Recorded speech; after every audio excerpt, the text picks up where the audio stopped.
एक बार फिर अपने प्रोग्राम में खुशामदीद कहता हूँ। प्रोग्राम में बात हो रही है पाकिस्तान की मौजूदा सियासी सूरत हाल पे और बिलखुसूस जो है पाकिस्तान के इस मौजूदा 27वीं आइनी तरमीम के बाद जो पाकिस्तान के अंदर जो बहस छिड़ चुकी है। ब्रेक से पहले जो है हमारे साथ मौजूद थे lieutenant general retired Naeem Khalid Lodhi साहब। बात कर रहे थे। लोधी साहब, मैं आपकी जानिब भी आऊँगा, आप कंटिन्यू कीजिएगा। आप कह रहे थे कि इसके फ़ायदे और नुकसानात क्या होंगे, क्योंकि पाकिस्तान में इस वक्त ये यकीनी तौर पर फील्ड मार्शल और उसके मज़ीद जो ओहदा जो है उसको बरकरार और 5 साल जो दिया गया है उस पर पाकिस्तान में बहस हो रही है कि वाक़तन जो मौजूदा सूरत हाल है, एक तो हिंदुस्तान की तरफ से हमारे सरहदों पर कशीदगी है, दूसरी तरफ फिर अफगानिस्तान।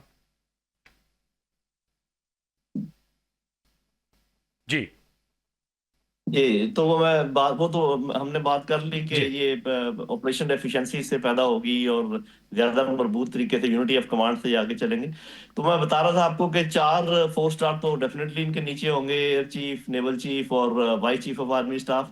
एक वो जो बनाए हैं स्ट्रेटेजिक फोर्स कमांडर, वो भी मुझे लगता है कि वो 4 स्टार होंगे, क्योंकि ऑलरेडी एयरफोर्स में, नेवी में और आर्मी में जो स्ट्रेटेजिक कमांड्स हैं उनके 3 स्टार उनको कमांड कर रहे हैं। तो फिर अगर उन सबको इनके नीचे रखना है तो वो भी शायद 4 स्टार हो। तो आप जो समझिए कि चीफ ऑफ डिफेंस फोर्सेस जो है फील्ड मार्शल आसिम मुनीर साहब, वो 5 4 स्टार्स को शायद कमांड करेंगे।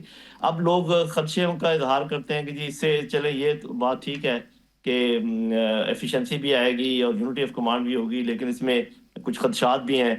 तो मैं ये समझता हूँ कि एक तो मेरा अपनी ये राय है कि ये जो स्ट्रेटेजिक फोर्स कमांडर है, मेरा ख्याल है कि इनको बाय रोटेशन होना चाहिए था। इसमें कॉन्स्टिट्यूशन में आया है कि ये लाजमी फौज से होंगे। तो वो चूंकि इस किस्म की आजकल की जंग है और उसमें एयरफोर्स भी है, नेवी भी है, तो एक तो मेरा ख्याल है उनको रोटेशन में होना चाहिए था। दूसरा ये कि आज तो field marshal Munir senior most भी हैं, तो ये मुनासिब ही लगता है कि वो फौज की कमान भी करे और चीफ ऑफ डिफेंस स्टाफ भी हो। लेकिन कल को सिचुएशन बदल सकती है, तो इसमें भी मेरा अपना ख्याल ये है कि अगर ये पक्का ना कर दिया जाता कि हमेशा chief of defence staff army से ही होंगे। उसकी वजूहत तो दो है ना। एक तो ये कि आर्मी सबसे बड़ी फोर्स है, और आर्मी आजकल जिस तरीके से टेररिज्म लड़ रही है तो ऑन ग्राउंड भी ये काफी है, लेकिन जंगों की नौयत बदलती रहती है। मेरा अपना ख्याल ये है कि अब भी ये काम किया जा सकता है कि दो vice chief of defence forces लगाए जा सकते हैं। एक साफ ज़रा कि जो एयरफोर्स के चीफ हैं और एक जो नेवी के चीफ हैं। तो एक defence chief of defence forces field marshal Asim Munir साहब सही। हों, और एक वाइस डिफेंस ऑफ फोर्सेस हों, और नेवी के एक वाइस डिफेंस ऑफ फोर्सेस हो एयरफोर्स के, और ये तासर हो कि तीनों मिलकर फैसले करेंगे। तो उससे मेरा ख्याल ये जो वहां में दूर हो जाएगा। बाकी लोग ये पूछते हैं ये कितना इंटरफेयर करेंगे जी एयरफोर्स के मामलात में और नेवी के मामलात में। तो वो तो सीधी सी बात है कि वो तो वक्त बताएगा। ये ठीक है। उनकी शायद तो ख्वाबदीद साहब में होगा साथ ही कि वो रहेगा। कहाँ मैं रुकन कितना कौमी आगे बढ़ असम्बली सकते हैं, शाहिदा कितना नहीं रहमानी जा साहबा सकते। की तरफ जाना चाहूँगा। रहनमा पाकिस्तान पीपल्स पार्टी। मैडम, थोड़ी देर पहले जो आरिफ चौधरी साहब फरमा रहे थे, जिस तरह से आप और आपके साथ साथ पार्लियामेंट में बैठी हुई तमाम वो इत्तेहादी यानी कि PML एन भी, आप का नुक्ता नज़र ये है कि माजी में जिस तरह से मैंने जिक्र भी किया कि ख़ास तौर पर पनामा केस भी हमारे सामने है, इसके साथ साथ राजा परवेज़ अशरफ का केस भी हमारे सामने है, यूसुफ रज़ा गिलानी साहब का भी हमारे सामने है, तो सोमोटो भी हमारे सामने है। तो आपने इन्हीं चीज़ों को देखते हुए इस 27वीं आइनी तरमीम में जज साहिबान के लिए जो इस वक्त तरमीम की है, वो समझ रहे हैं कि पूरे पूरे अदलिया के निज़ाम को, अदालती निज़ाम को आपने जो है तबाह और बर्बाद कर दिया। तो वाक़तन ऐसा है पाकिस्तान पीपल्स पार्टी समझती है? मुखर्जी साहब, मैंने पहले भी अर्ज किया था आपसे अभी कि देखें, पार्लियामान सुप्रीम होती है और उस वो आइन जिसके तहत अदलिया या हम सब हलफ उठाते हैं उसके पाबंद होते हैं, और अदलिया भी उसी के पाबंद है, उसी के तहत हलफ उठाते हैं। अगर इनको इतना एतराज है और सब कुछ है तो ये रिजाइन दे दिया है, तो मराहत पास प्रिविलेज छोड़ दें, उसी आइन के तहत मिलती है ना इनको। और ये जो मोनोपली जजेस की खत्म हुई है उससे इनको बेचैनी है, क्योंकि ये अपनी मर्जी के जिसको पसंद करते थे उसके हक में फैसले देते थे खुल के। पूरी कौम जानती थी कि इन जजेस का किसके साथ झुकाव था, किस तरीके से वो वहाँ सियासत कर रहे थे। मैंने तो आपसे अर्ज किया कि अब वो अच्छा है कि रिटायर्ड उन्होंने इस्तीफा दिया, अब जाके खुलकर सियासत करें। अदलिया में जो सियासत हो रही थी, जो वहाँ पर और जजेस थे उनके साथ नाइंसाफी हो रही थी। आज देखिए ना कि बार काउंसिल भी इसके फेवर में है कि जो हुआ बहुत अच्छा। पार्लियामेंट का काम क्या होता है? तरमीम करना। जिसके पास 2/3 मेजोरिटी होती है वो तरमीम करता है। 2/3 मेजोरिटी पाकिस्तान की आवाम को नुमाइंदगी करती है पार्लियामेंट। और अगर वो फैसले करे, दुनिया में कहीं चैलेंज होता है, पार्लियामान सुप्रीम होती है, तो फिर आज पार्लियामान को जो तोड़ देते थे, जो आइन को तोड़ देते थे, उन जजेस को तो मैं कहती हूँ सजा मिलनी चाहिए कि जिन्होंने जिस तरीके से फैसले दिए। शहीद जुल्फिकार अली भुट्टो साहब को किस तरीके से विक्टिमाइज किया और किस तरह उनकी फैमिली को किया, किस तरह पूरी पीपल्स पार्टी को क्रश किया। इस तरह पॉलिटिकल विक्टिमाइजेशन अदलिया के थ्रू होती रही। आज अगर अदलिया को पाबंद किया और ताबे किया पार्लियामेंट के, तो ये पार्लियामेंट की सुपरमेसी और पार्लियामान ने, जो कि हमेशा हर दुनिया में जहां पार्लियामानी सिस्टम है वहां पार्लियामान सुप्रीम है और दुनिया में कॉन्स्टिट्यूशनल कोर्ट्स होती हैं। कोई पाकिस्तान में अनोखा ये पहली दफा नहीं हो रहा। आपने देखा कि किस तरीके से माजी के अंदर आप खुद देखते रहे, सब कुछ होता रहा। जजेस को यंग जुम्बिश कलम घर भेज दिया जाता था, हत्ता के डैम्स बनाने के लिए चीफ जस्टिस साहब जो है वो डैम बनाने चले जाते थे, हॉस्पिटल का विजिट करते थे।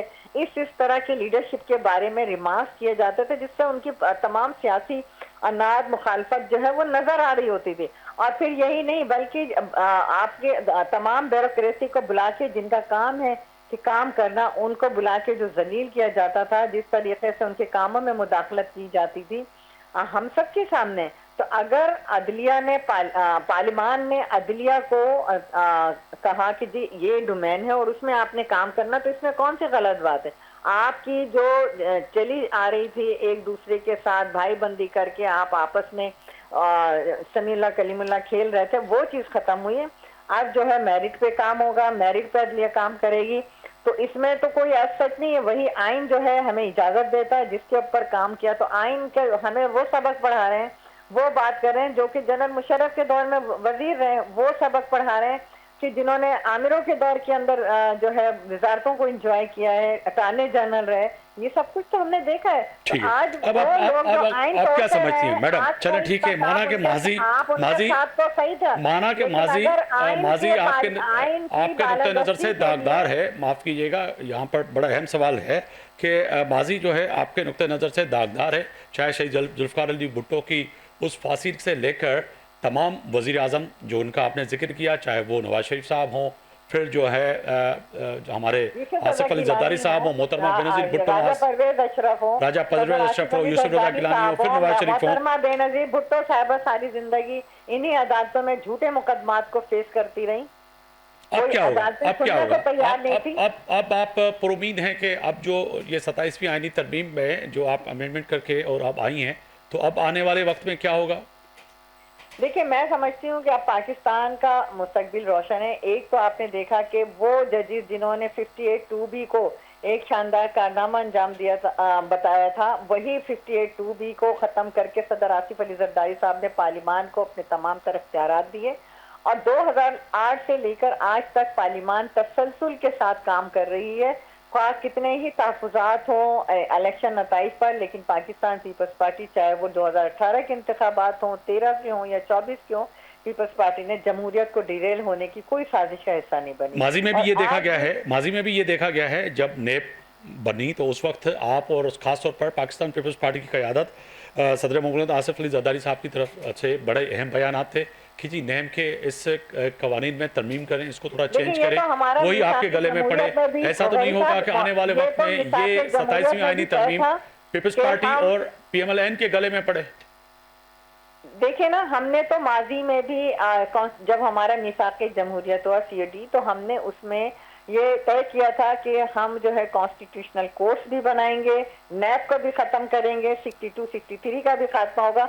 लेकिन नवाज शरीफ साहब नहीं माने जब 18th अमेंडमेंट हुई और यही वजह थी कि ये सारी चीज़ें गले पड़ती जा रही थी। और आपने देखा कि अदलिया का किस तरीके से इस्तेमाल हो रहा था, अदलिया का किस तरह दबाव था और किसी गवर्नमेंट को अदलिया खुल के काम नहीं करने दे रही थी। तो अदलिया की जो अजारादारी, जो गुंडागर्दी कायम हो चुकी थी, वो अब जो है वो ख़त्म होगी। तमाम जजेस को ट्रांसपेरेंसी के साथ, शफाफियत के साथ, मैं समझती हूँ कि उनको उनका हक मिलेगा, वो अपना काम कर सकेंगे। और अब जो है ज़्यादा से ज़्यादा मौके होंगे कि पाकिस्तान की आवाम के जो केसेस एक अरसे से पेंडिंग में है वो अदालतें सुनेंगी, हाई कोर्ट है, सेशन कोर्ट है, सुप्रीम कोर्ट है, और जो कॉन्स्टिट्यूशनल कोर्ट है वो आईनी और जो आपके इस तरह के मसाइल हैं उनको सुनेगी।